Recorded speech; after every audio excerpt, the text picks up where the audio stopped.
Okay. Can you hear me? Pardon? Can you hear me? Yeah. Okay. I watched a video on how to improve my foreplay. It wasn't too bad once I skipped past the boring part at the beginning. Yeah, right. It's not the boring part, right? I mean, if nothing else, the fact that foreplay can last a lot longer than orgasm, right? That should be enough to recommend it, you'd think. So, um, now we come to one of the more controversial topics about sexuality, and that has to do with atypical sexualities, specifically fetishes and things like that. And I'll repeat what I said from the beginning, which is, I think I have it there. Oh, dope. Which is, as we talk about these topics, I'm never going to be talking about what people ought to do because I have no qualifications for that. We're just talking about what people happen to do. And this is one of those instances where we have to show some tolerance and understand that um, your experience may be very different than other people's. So here's some of the things we'll talk about. So first, there's a little bit of terminology that we have to deal with, uh, including fetishes. That is erotic fixations on some object or some kind of behavior or some part of the body, things like that. And fetishes, it's one of the great sex differences in human behavior that almost no one talks about, which is, in general, fetishes are a thing that's seen only among men. And so, for those of you who don't happen to be male, it's one of those things that probably takes some extension of your imagination to imagine why um, people would have these fixations. And it's also an indication that there's something about male sexuality that's different than female sexuality. And I think there are a couple of things that put into that. Number one is, remember, the other big sex difference in human sexuality is that women are much more open to having same-sex partners than most men, right? So bisexuality is much more common among women than men. Sometimes described that women are more plastic in their behavior, but it's also that men are much more fixated on visual cues, right? This is why they are interested in visual pornography. And women, for the most part, have no interest in that. For women, arousal has to do with ideas and relationships and things like that. Whereas for men, and we can, speculate fruitlessly about whether natural selection arranged for males of our species to be this way, but there's no denying that men are much more interested in the appearance of things, and maybe that sort of opens a door that, in some cases, some men become especially fixated on a particular thing. Um, and uh, the distinction between a fetish and a kink is really totally arbitrary. For whatever reasons, uh, a kink doesn't sound like it has a clinical aspect to it, and I think that's fair.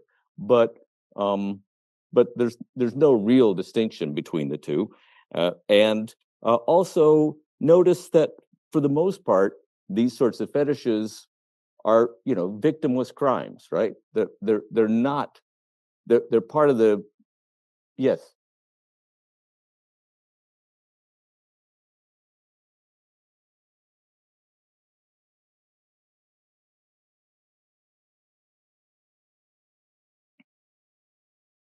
Yeah, again, I don't think there's the APA hasn't come out with a definition of these things. I mean, it's really, it really, I mean, what some people might refer to as a kink, other might refer to as a fetish.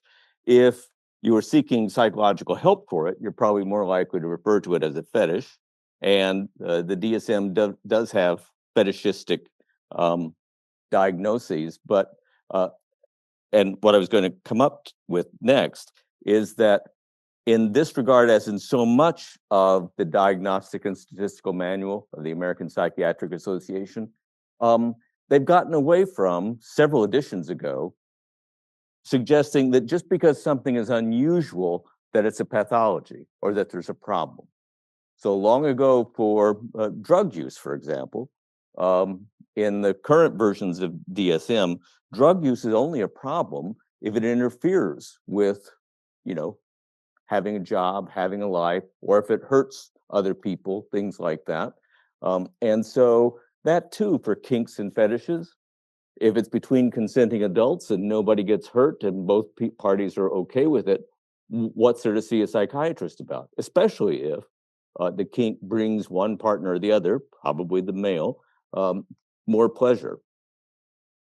So, and certainly, Sophie, in everyday parlance, if people say fetish, they're kind of suggesting that there might be a clinical aspect of it that needs looking at. But as far as I can see, that's just I mean, one person's fetish might be somebody else's kink and might be somebody else's, oh, doesn't everybody like that?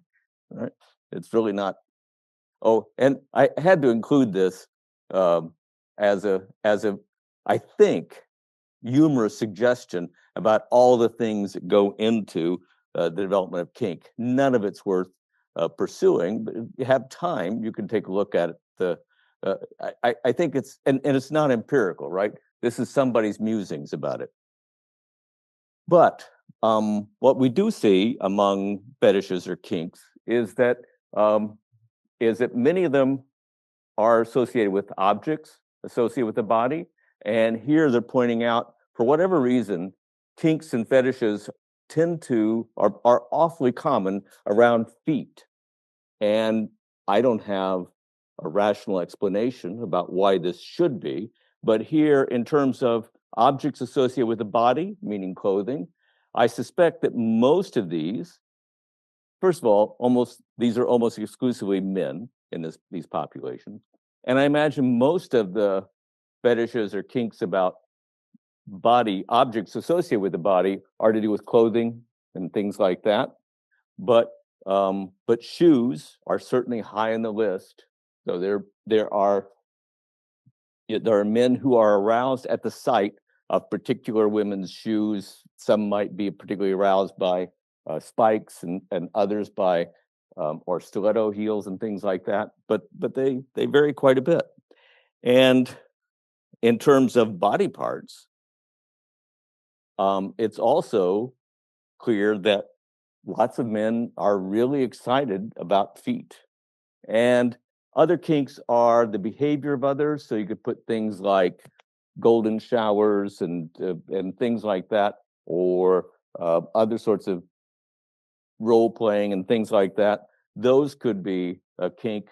And external objects like, whips and things like that, or social behavior, especially flouting social norms. Things like exhibitionists, right, for example, would fall in that category. And so here's some, pictures of men who are especially excited about feet, and there's also a S&M component there.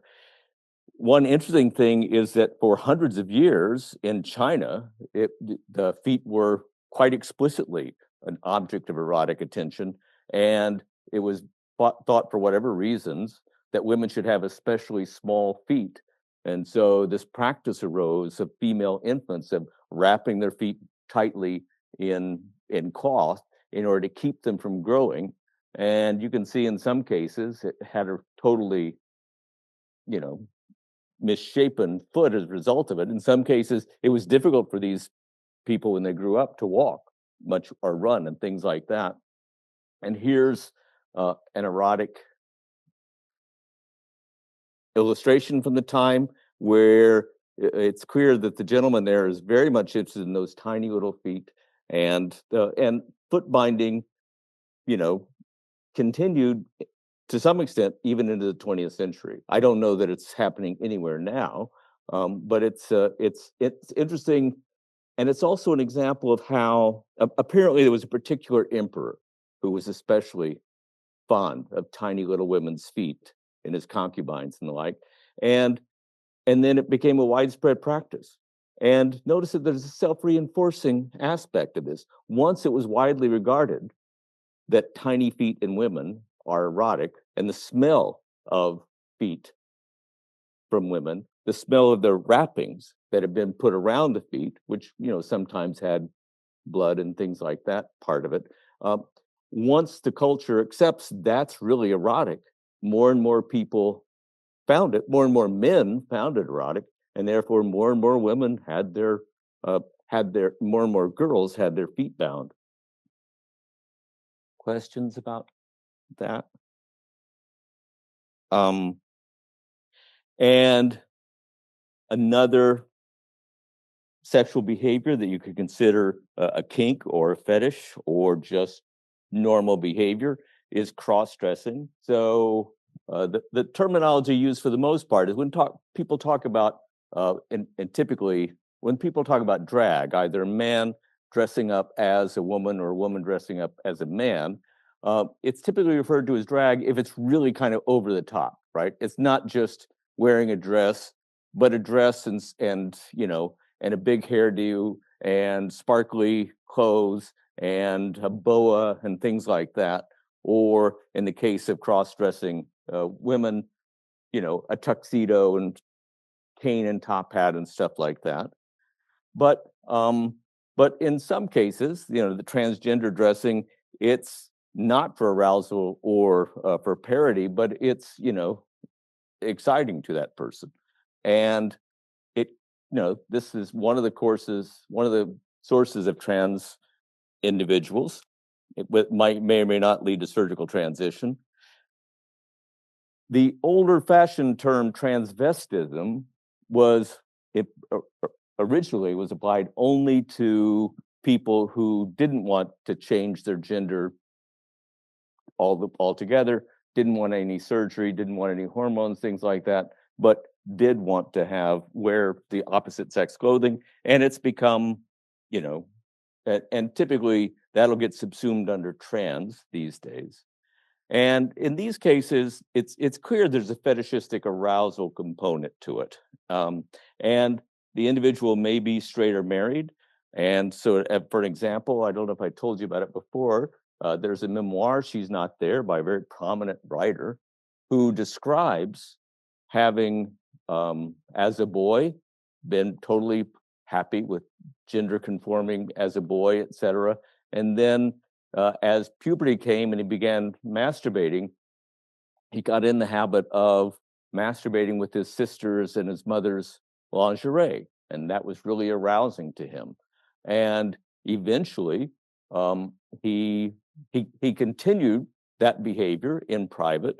He married a woman, had a couple of kids, and was still doing this when alone because he found it so arousing and so satisfying, and eventually came out and wanted his wife to stay married to her. And as far as I know, they are still married, and the children must be raised by now. And so that if that could be an instance of autogynephilia.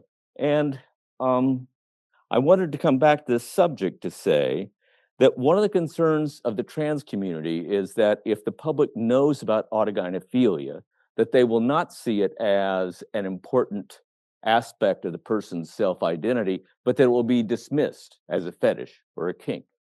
And I want to point out to you that in these cases, these individuals, they don't choose to find masturbating with lingerie. They don't choose to find that arousing. They don't choose to be excited by that. How would you choose that, right?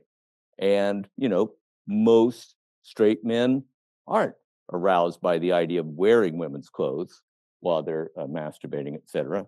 And so it doesn't seem to me that there's any more aspect of choice in autogynephilia than in the more traditional model of trans women, that is individuals who all their lives felt like they were the wrong gender. Questions about any of that? And there have been plenty of examples in history of, for example, this woman wanted to be with her husband when he went off to the Civil War, and so she disguised herself and went to war and kept close by her husband. There's a more famous case of Anne Lister in England, who was lucky enough to be born into uh, the the gentility, and so she was a landowner in York, and she left a diary that was found quite a bit long later after she was dead. That is clearly descriptions of loads of lesbian affairs. She, in her mind, she married someone, Ann Walker. They took communion together, etc. And so, I mean, to the extent that it had any recognition at all, even if it was unwittingly by clergymen, you might consider it an early lesbian marriage. And in other cases, so in all those cases, these are individuals who are dressing in order to pass, right? The intent is simply to gather as little attention as possible and yet pass as the other sex. Uh, and so we wouldn't call that drag, but in drag, you see what I mean about emphasizing the the appearance of the opposite sex. There are also people who are heterosexual cross-dressers. That is, these are men who find arousal and satisfaction dressing as women, and maybe even dressing as women. So that clearly this is, I think most people say this is pushed into the area of drag and not just cross-dressing. But they're straight and they don't want to change genders. They don't want to leave their marriages and things like that. That they just find arousal in that regard. Questions about that? And it's a little bit difficult to talk about this in the sense that there's such a wide variety of degrees in which people find some degree of arousal and satisfaction from posing as the opposite sex, that there's really not an easy description that covers it all. And in all these cases, notice that to the extent, and certainly these things have been illegal, various places and various times, but notice that in all these cases, these are adults and there's no indication that there's a victim anywhere. And so I think the reason all those laws forbidding such things have disappeared is because there's really no compelling reason why society at large should have any objection to a person feeling aroused by these behaviors. Question. And the interesting thing about BDSM is no one's actually quite sure who put together that particular set of abbreviations, but it typically refers to bondage, dominance, sadism, and masochism. And sadism is not just someone who's mean, but they are sexually aroused by inflicting pain or role playing as though they were inflicting pain or humiliation on others. And these are now, not rare depictions in mass media. And of course, there's a possibility of sadism being a crime with victim, but for the most part, sadists find willing partners who are willing to either let them physically harm them a bit or humiliate them a bit and are okay with that.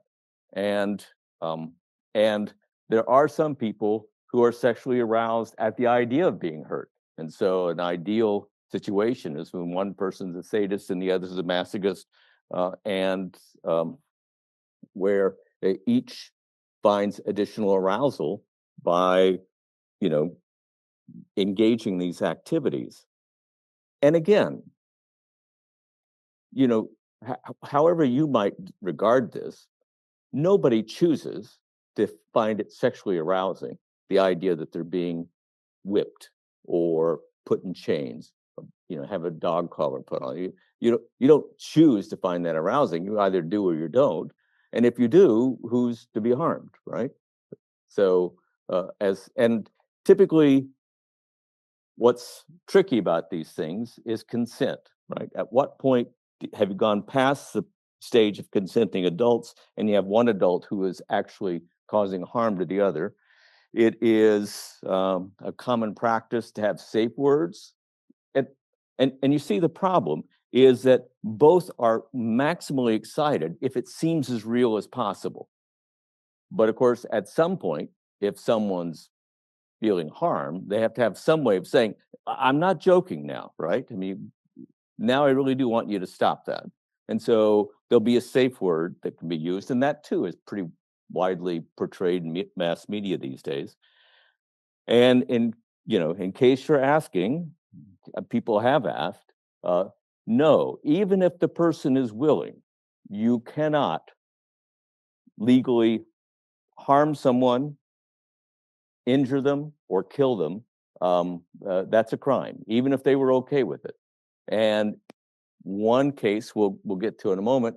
There are people out there who are sexually aroused at the idea of missing a limb. And they may go to a physician and ask the physician, I don't want this arm anymore. I want you to surgically remove it. And the physician cannot legally do that, right? Um,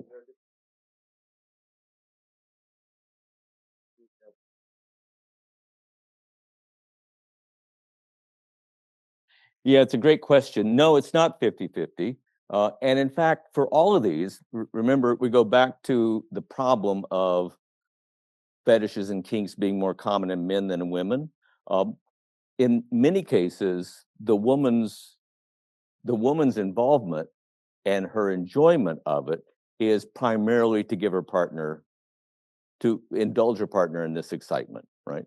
And so, not to say there are no women that are sadists or that there are no women that are masochists, but as we'll see in a moment, I think I have a slide there. It turns out for those men who really want a woman to dominate them, um, it's hard to find someone that wants to do it. It's hard to find a woman that wants to do that. So you got to pay somebody to be a dominatrix, right? And so it's like any other sort of sex work, except as far as I know, there are no laws against it in any jurisdictions these days, as long as it's between consenting adults. And so no, uh, all of these fetishes are much more common in men than women. The sex difference is real. Um, Great question. So, some examples from the book. Um, for the most part, in these sorts of interactions, it's not injury, not even necessarily pain that is the goal, but rather the idea of being dominant and submissive, and the chains and the things like that are primarily designed for that, to make the person feel that they are utterly submissive. And there are some people who are excited by that and excited by that sort of role playing. And yeah, and I already said, it's it's it's hard to find a woman who is actually herself sexually aroused by being a dominatrix. So either she's indulging a partner or she's getting paid to do so. And apparently, a really effective dominatrix, can make good money at it. Um, and as long as it doesn't, as long as there's no explicit, as long as no coitus is going on or oral sex, it has the advantage of not being illegal. Other closely related to that are paraphilias. And again, it's not easy to come up with a definition that everyone could agree upon, but these are, unusual sexual desires or behaviors. And again, just because they're unusual doesn't mean that they're pathological or that there's any clinical problem.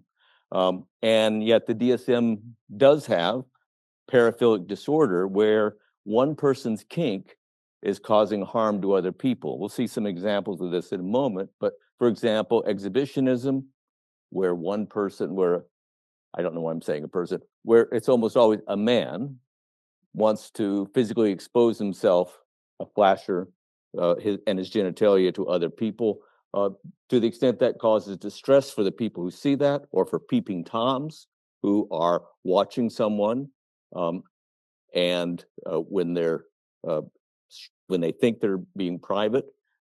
In all those cases, uh, there's harm happening to other people, and of course, you can get in trouble with the police for all these things. And so, to the extent they interfere with a normal, happy, productive life, they are considered a disorder for those purposes, and that means, among other things, that the person can see a therapist to try to keep their particular kink from causing harm to others. And in fact, they may be required by court order to seek such therapy. Um, so if it's unusual, it's a paraphilia, but that doesn't mean it's a disorder. And exhibitionistic disorders, the name given to it in DSM, these are flashers, or people who send pictures of their genitalia. And again, these are men, right? Who are sexually aroused by the idea of exposing themselves to a woman, or might be sexually aroused by the idea of masturbating while they're with a woman, or seeing a woman, or talking to a woman, etc. And it's illegal in most jurisdictions, and sort of closely related are women flashing their breasts, but that's almost never prosecuted, right?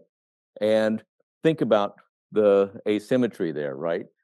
Most, I mean, when a woman has been exposed to a man, exposing his genitalia, typically he has an erection as well because he's excited about this.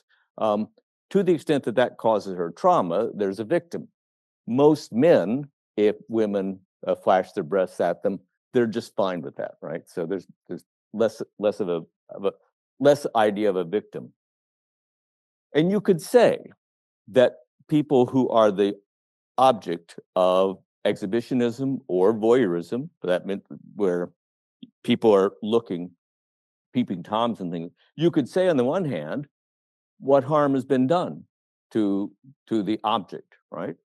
And you could say, well, the only reason a woman who's been exposed to a flasher is traumatized by that is because our culture has told her she ought not to be traumatized to that. But wait a minute. Again, that doesn't mean that she chose to be traumatized, right? Yes, of course, for these sorts of instances, what feels traumatic is much, to a great extent, shaped by the culture that you happen to be in and the culture you happen to be raised in. But nobody chooses which culture they're raised in, right? There's no such thing as a human being that hasn't been shaped by culture, right? That's where we come from.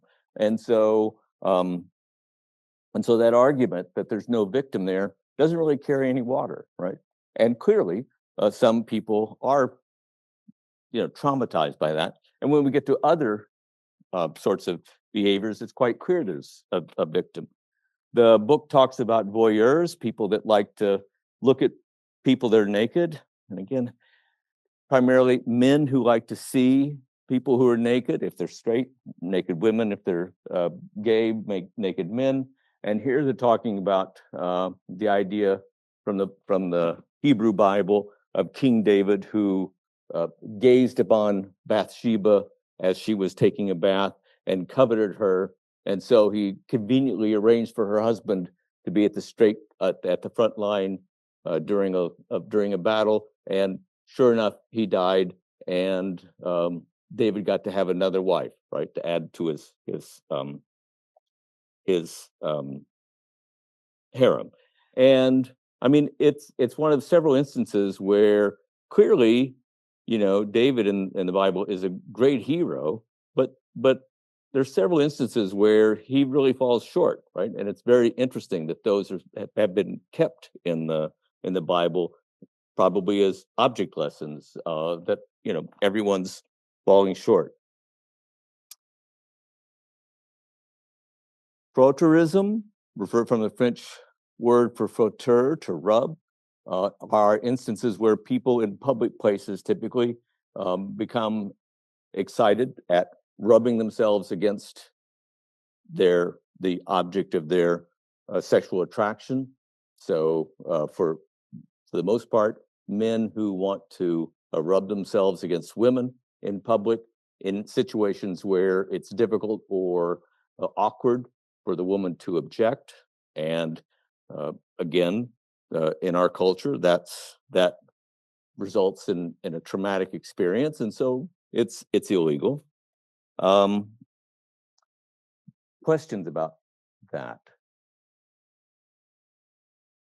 Bestiality is an interesting question to think about. As far as I know, it is illegal in uh, most jurisdictions for a person or a man to have sex with an animal.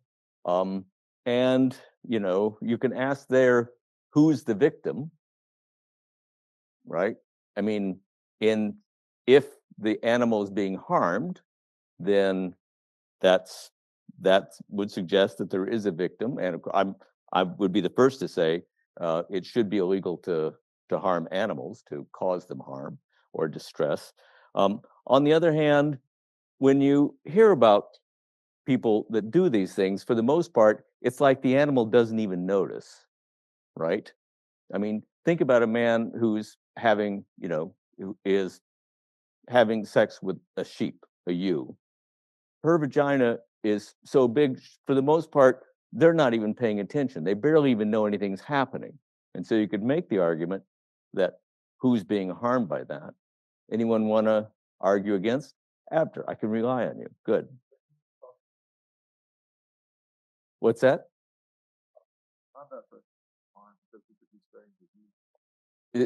Because ah well, if more than one person's having sex with that animal, you're right. Touche. So if we're going to do this, let's use a condom, okay?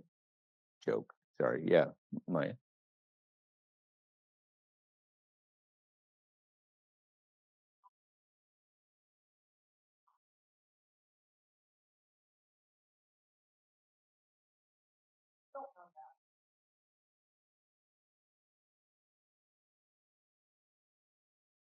That's right. There's no way. There's no way to say whether the animal has or has not consented. But let me push you. If you gave the animal a reward afterward, so that it would then, there's a treat afterward, so that the animal then runs to be violated again. Have you gathered the animal's consent? Pardon? Yes, yes. For example, yeah. So a man who might smear peanut butter on his penis and then have a dog lick it off.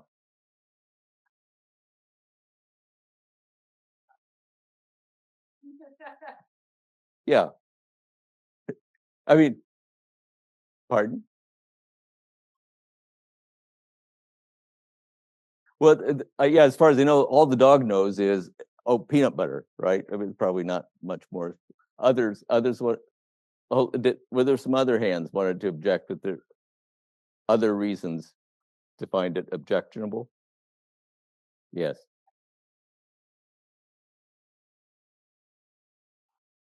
Oh, which was it? Uh-huh. Okay. One of my favorite topics.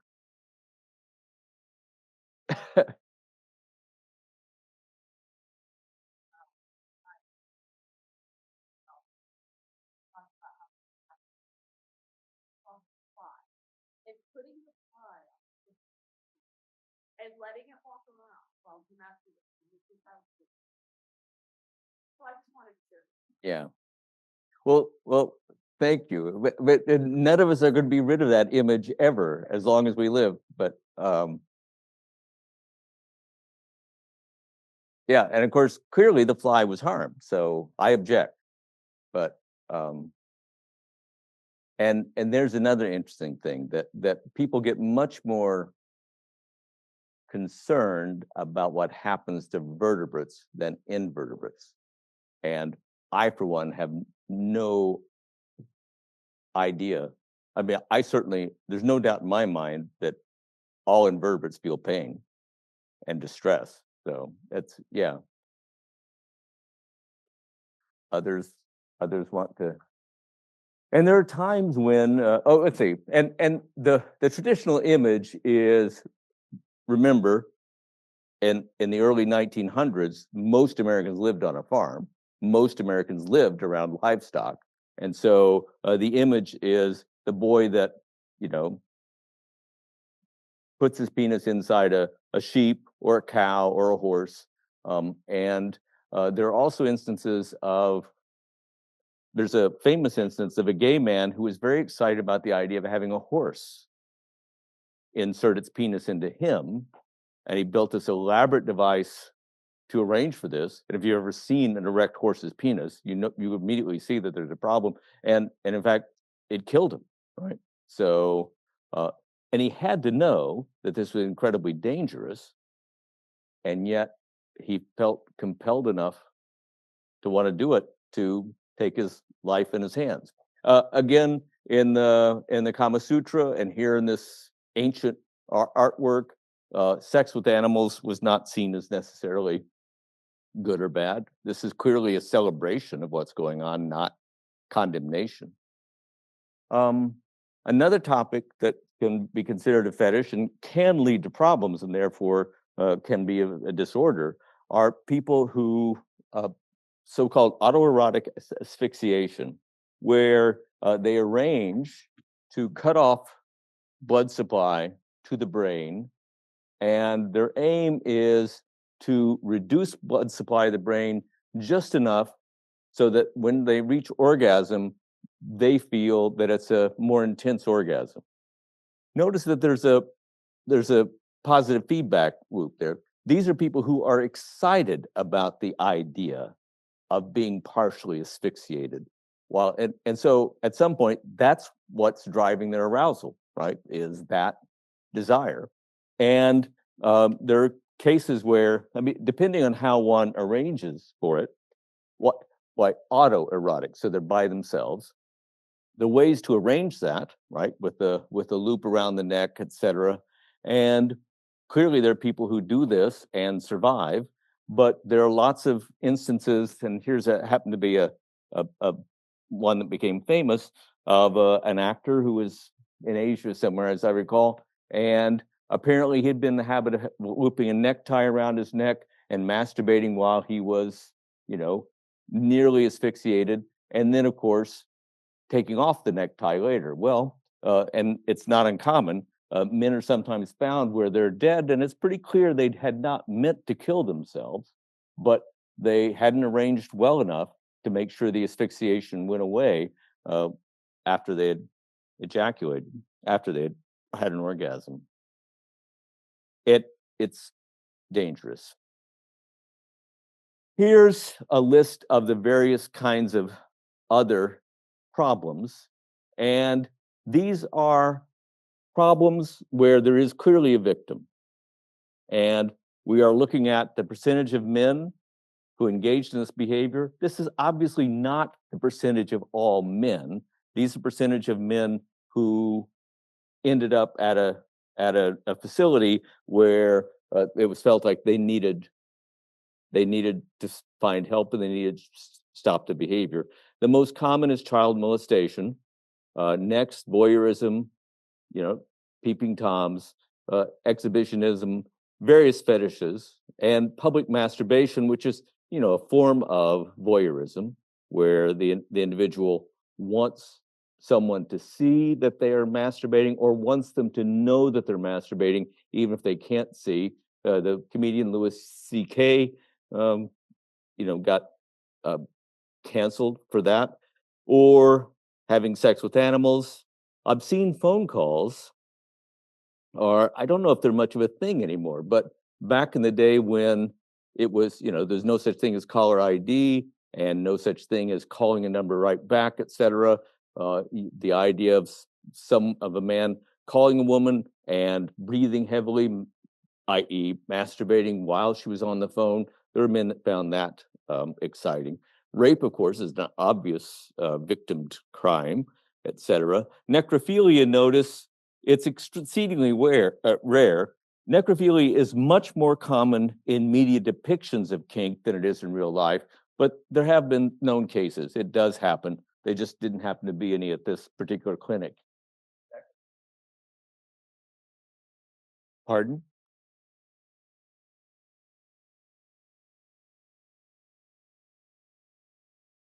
Yeah. I mean, it's a good question. If the, if the corpse doesn't complain, who's to file a grievance? Yeah, that's probably part of it, but I think it's actually pretty rare too. Yeah,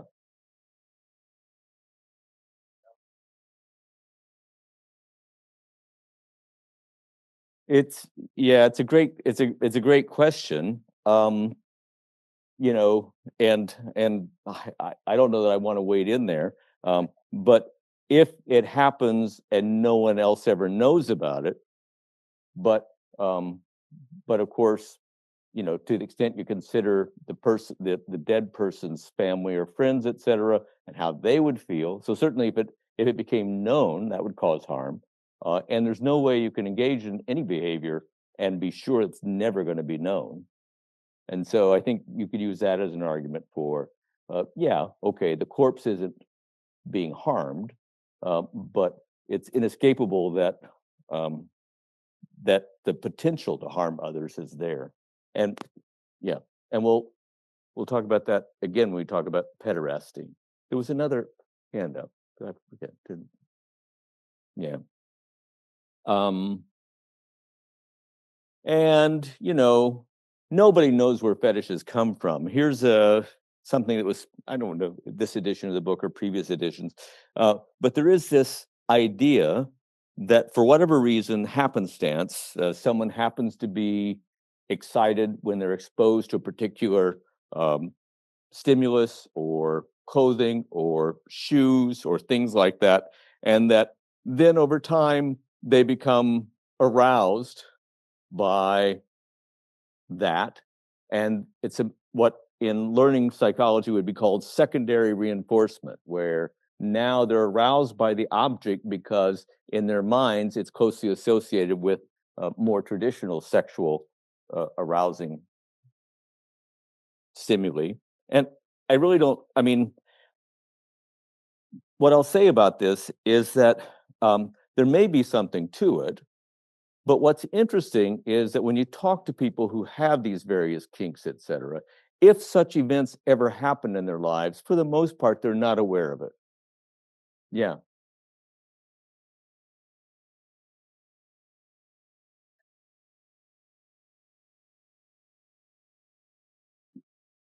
Let yeah, and let's talk about that in more detail in a minute. Yeah.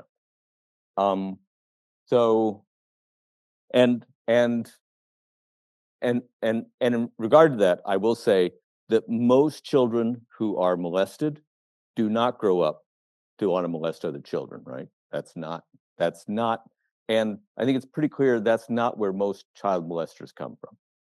Okay. Um, and so here we are. So pedophilia, technically speaking, there's a division that's happening in the clinical literature right now that has not reached the popular the population as a whole. And that is that for clinicians, there's a big dividing line between people who are sexually aroused at the idea of having sex with children and individuals who are sexually aroused, i.e., prepubertal individuals, and those who are aroused at the idea of having sex with people who are in transition. And again, we're talking about the offenders almost exclusively male, and most of them are attracted to girls, not guys. And so for in the clinical literature, pedophilia, sexual attraction to children, refers to individuals who've not yet started in the pathway of puberty. Whereas individuals who are attracted to children who are undergoing puberty, that is, and typically it's different for each child, but 11 to 14-year-old, that's technically called hebephilia. And the distinction is that Of course, any person, male or female, whatever the object is, anyone that has started down the path of puberty already has some characteristics that are in common with adults. And so one concern is that in many cases, the person is not sexually attracted exclusively to pubertal individuals, but they're sexually attracted to adults, and some particular pubertal individuals, you know, have enough of those characteristics that makes them aroused and they want to have sex with that individual. It's not clear in terms of harm or legislation or things like that that it makes any difference, but I want you to be aware of it. Yeah.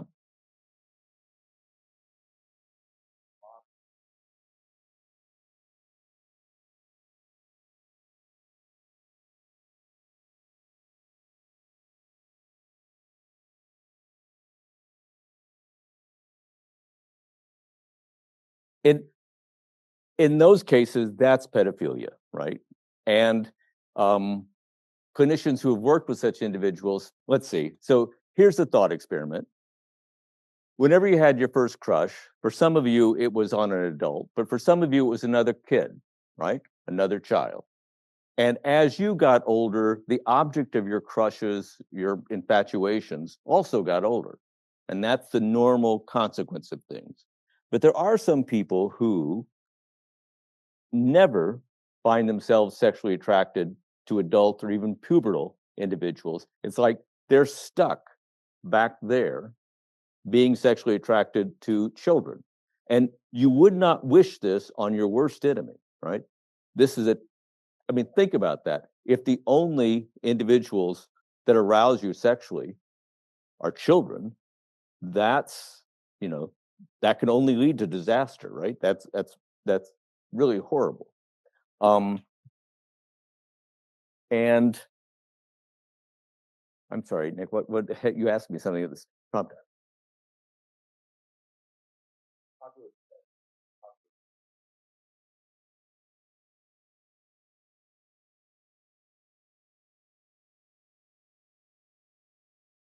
Oh, I see. Your point is that much of what is found to be attractive in women, adult women, are in fact somewhat childlike, and that's exactly the case. So large eyes, big forehead, narrow chin.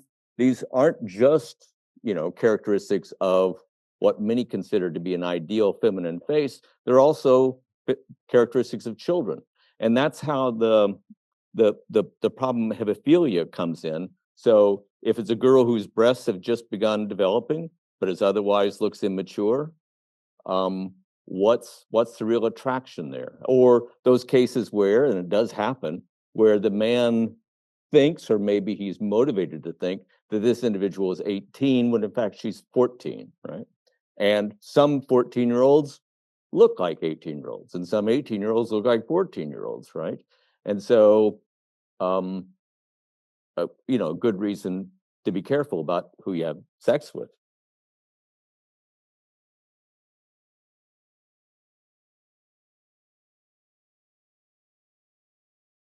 Yeah. The Chinese concern about, yeah, those tiny little shoes that some people are attracted to.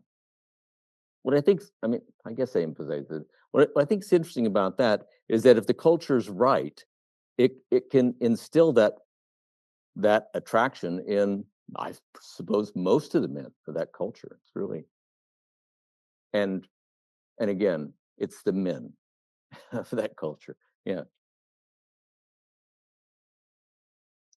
Yeah, it's a great question. Why are bigger eyes considered more attractive? I don't have any explanation for that, except it's just an empirical fact, right? I mean, if you show men or women for that matter, if you show them faces with the computer that you're using a computer to manipulate the faces, um, larger eyes are seen as more feminine and more attractive in women than than smaller eyes, up to a limit, right? So remember, I showed you that that range of faces from super masculine, which looks a little scary, and super feminine, looks a little alien. But up to a point at least, large eyes are seen as attractive in women. There's also, and I thought maybe Nick you were going to get, there's also this uncontestable thing that in general men are attracted to younger women. That age matters much more to men than it does to women. Or having younger partners is more attractive to men than it is to women. Culturally, this made sense back in the day when the only men who ever got to marry were those who were old enough and had amassed enough resources that they could support a family. And so it was very common for there to be a 10-year difference between the ages of the bride and the groom. And read all those Jane Austen novels, and you see that wasn't uncommon. And yeah, there. And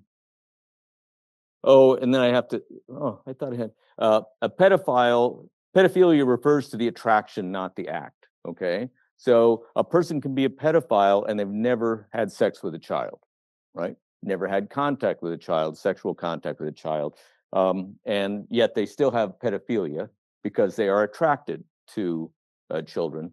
And a pederast is a more specific term for a man who has had sex with an underage child, specifically, typically a boy. And there was a controversy.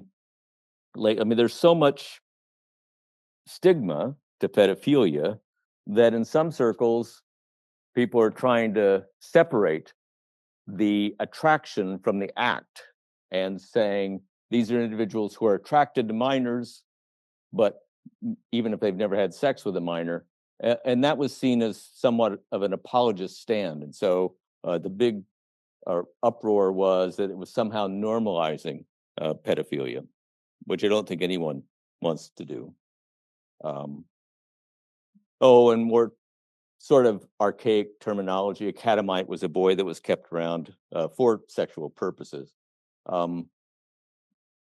And what's interesting about the age of onset of pedophilia is for most of the men, when you talk to them, the pedophilia, or what they regarded as a lifelong attraction to children, happened when they were themselves children. And it's much more rare for an individual, at 40 years of age, for example, to suddenly find children attractive. And this suggests that whatever's behind this arousal, that it is set up early in life. And again, it's not clear how much of a choice is involved.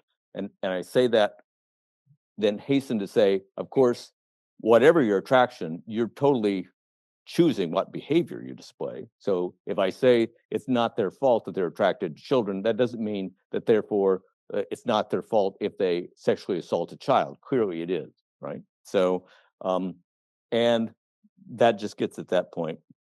There have been several famous cases of pedophilia or pederasts, and the Catholic Church is still reeling from this situation where there were priests who were sexually abusing lots of children and got away with it for years, sometimes for generations.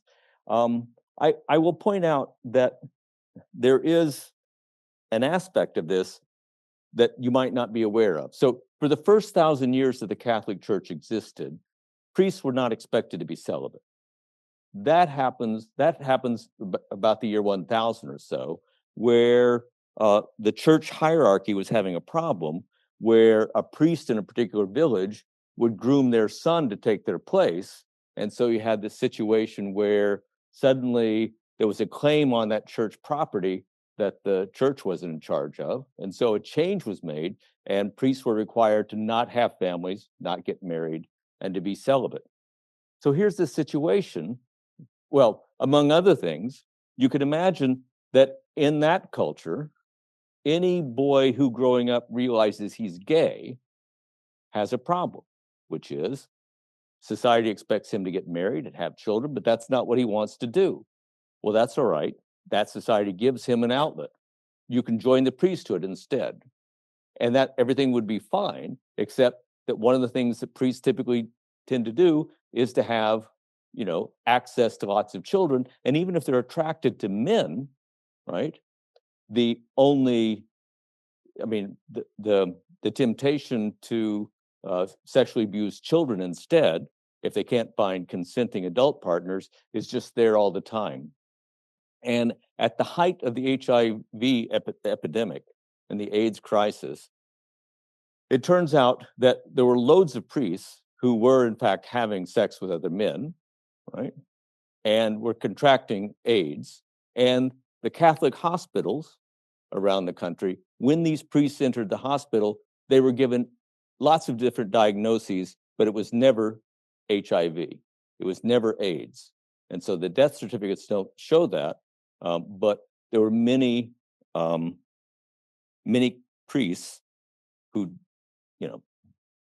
who were in fact gay. And think about that they died, alone with what I'm sure they saw as a stigma, this, etc. It's sort of another casualty of homophobia. Well, and some of those men, right, maybe won't be able to establish a relationship with another man, but are often put in charge of children, often trusted to be around with children. And so it's a situation that's totally ripe for sexual abuse to happen. None of which is to excuse the Catholic Church, because it's clear that for the most part, when this happened, a priest who was finally found out and the accusations were that they had indeed molested children, very often they were simply moved to another parish where in some cases, as in this one, they abused more children. Yeah.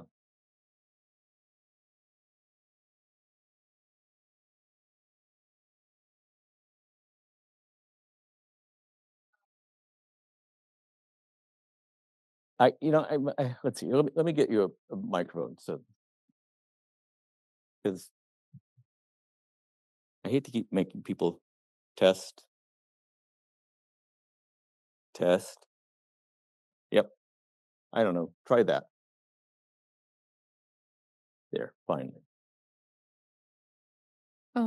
So I wanted to, for questions, because for context, I'm from Spain, so we've had a long history of the Catholic Church doing acts like this, and I was wondering, if it's attraction or just an abuse of power? It's a great question. How much of this is sexual arousal and how much is just power, having power over children? And it's clear that at least some pedophiles, that is, the dominance aspect of it is undeniably there. But so I imagine it's a mix of both, right? Yeah.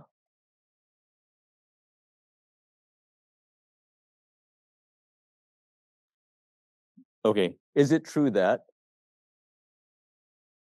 Absolutely. Yeah, they would move them from one parish to another. Yeah. And each time they were given a stern warning. Sometimes they were sent someplace for some sort of treatment, but once they got moved, there was virtually no monitoring of them. For one thing, no one in the parish knew that this had been a problem somewhere else. It's really pretty shameful. It's a shameful episode.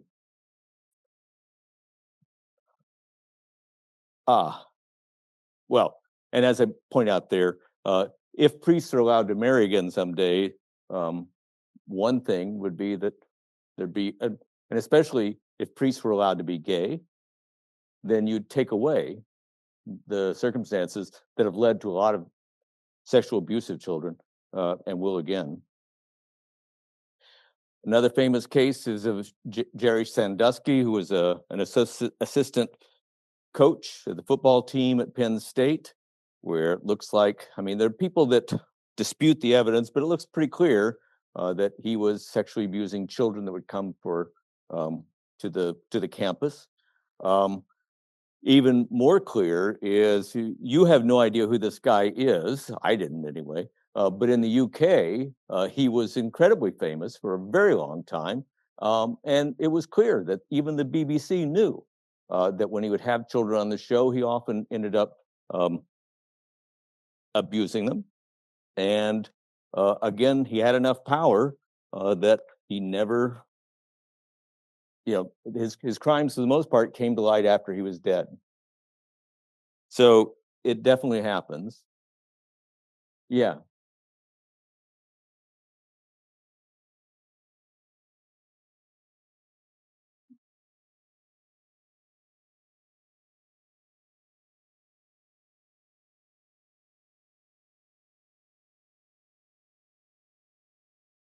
It's a great question, and I don't think you can extricate the two. I mean, what's happening now with the Epstein case, right?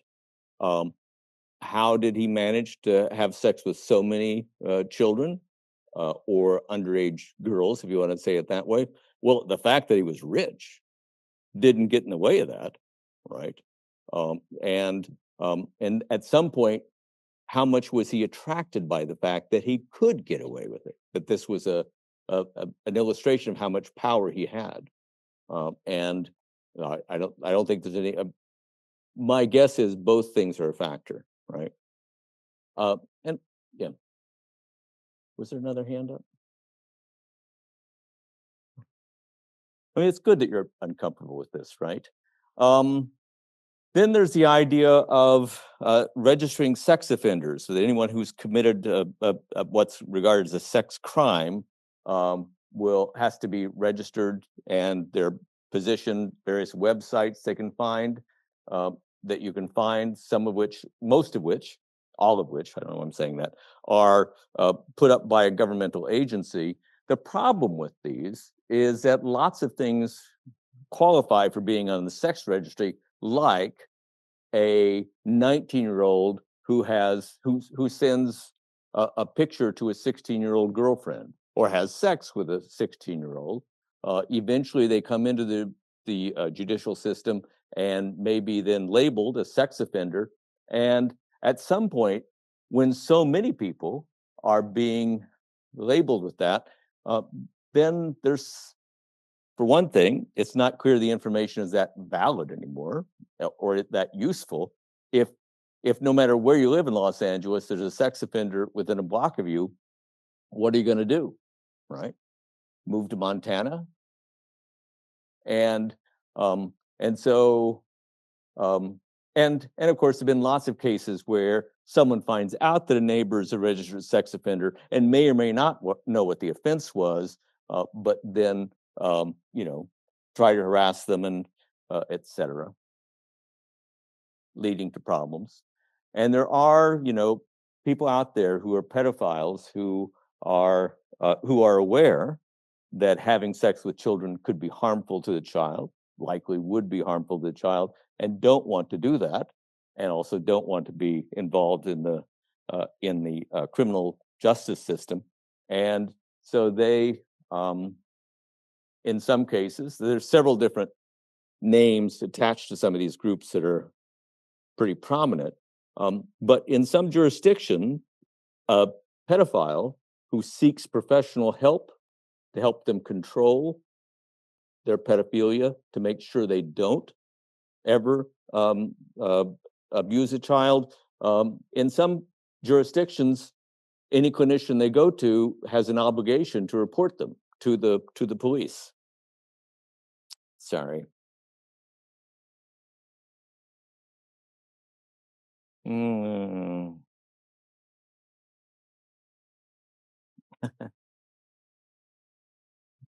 Victor, I forgot to take your, yeah, Sophie.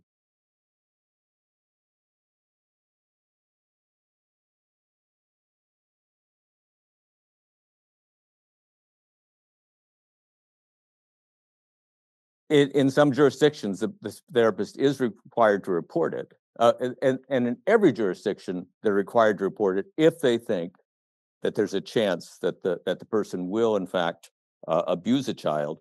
But in some jurisdictions, even if the therapist is convinced the person has not yet abused a child and is working hard not to abuse, they're still required to report it to the authorities, and that can have all sorts of consequences down the road for the person.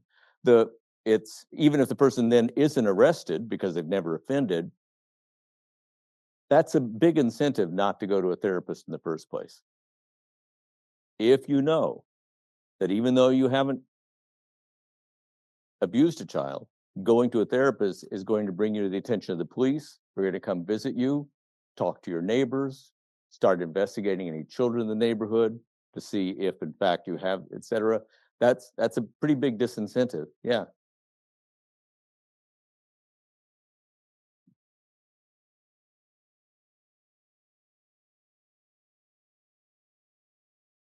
Sorry.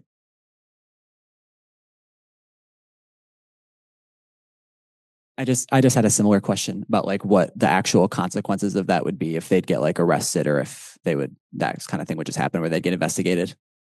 It depends on the jurisdiction. It depends on the police that are there, and you know, it would for the person to say, "Well, I'm going to take that risk, and I absolutely trust the police won't find a reason to harass me and won't make a case against me, even though I've done nothing wrong." To the extent you think that might happen, that's a disincentive.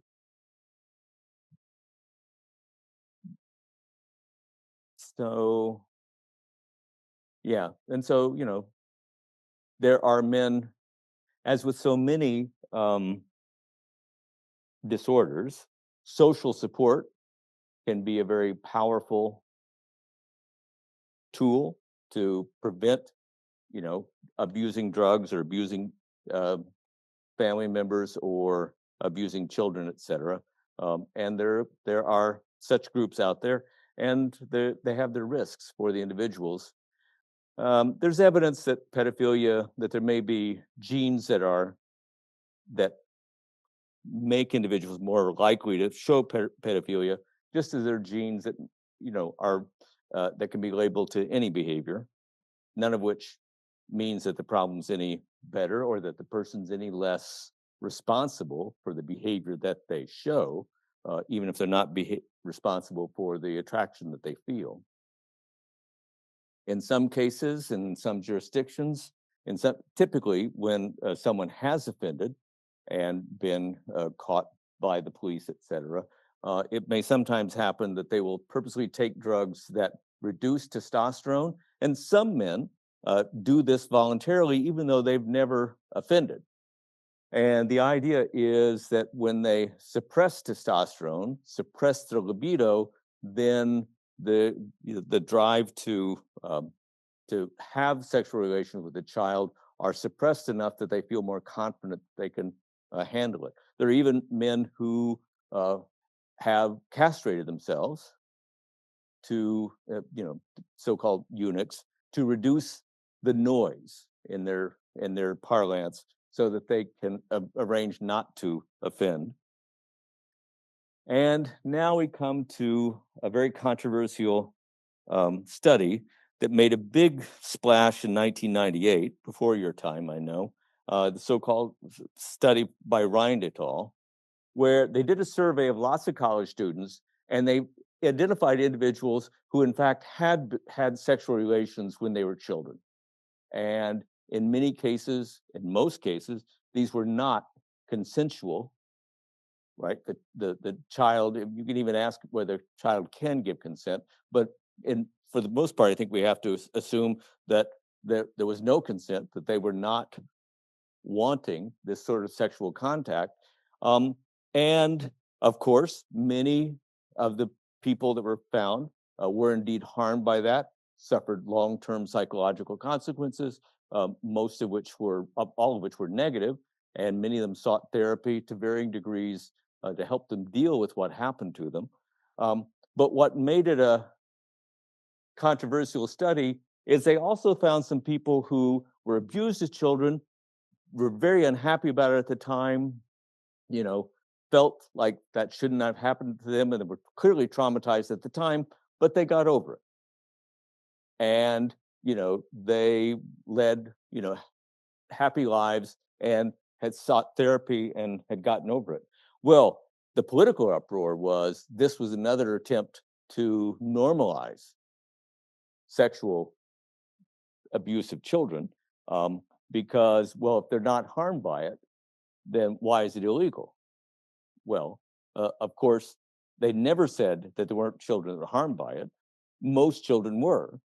But on the other hand, you could imagine if you're talking to someone who was sexually abused as a child, and if you could tell them, you know, this is bad what happened to you, and it's inexcusable, but you know, people go on from experiences like this and lead happy lives, you would think that would be a positive message for the child that was abused or the person who, as a child, had been abused.